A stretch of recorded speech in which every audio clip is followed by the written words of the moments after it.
amusement, bright and clear like sunlight hitting the water. The corner of his mouth curved up. He was so ridiculously handsome that my conscience almost woke up and forced me to confess the scam. But my sheer poverty kept me completely blind to guilt. You're an interesting one. He tilted his chin. Show me your Venmo QR code. My eyes lit up like fireworks. I whipped out my phone, pulled up the code, and shot the screen toward him. I moved so fast, terrified he might change his mind. A soft chime rang out from my phone. You have received $800. My internal organs practically threw a party. You sent $20 too much. I tried my best to keep my face neutral. Keep the change. I hate typing decimals. He shoved his hands into his pockets and walked past me without a second glance. I spun around and yelled at his retreating back, my voice dripping with the most genuine gratitude I had ever felt in my life. Thank you, boss. May you graduate with a 4.0. May you drown in scholarship offers. May all your toxic EXCs stay away. May you win every bet you ever make. His footsteps paused for a fraction of a second. He didn't turn around, just lazily raised a hand in acknowledgement. Enough.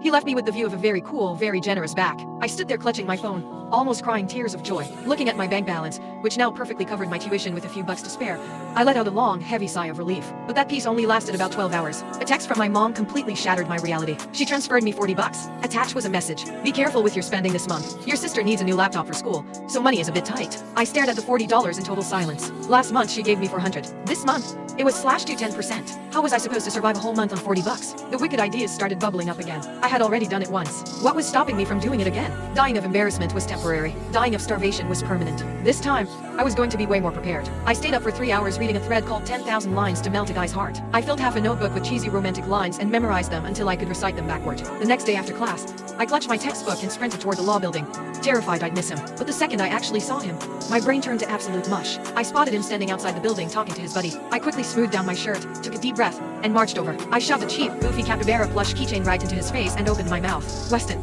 you are the light of my bank account. Wait, no, you are the light of my life. The moment the words left my mouth, my entire body went rigid. It was over. I completely fumbled the script. The air went dead silent for 2 agonizing seconds. He raised an eyebrow, his eyes swimming with pure mockery. The light of your bank account. My face burned hot enough to fry an egg. I scrambled to fix it, my words stumbling out in a panicked rush. No, I meant, you are like a light, illuminating my life, not my bank account. The more I panicked, the worse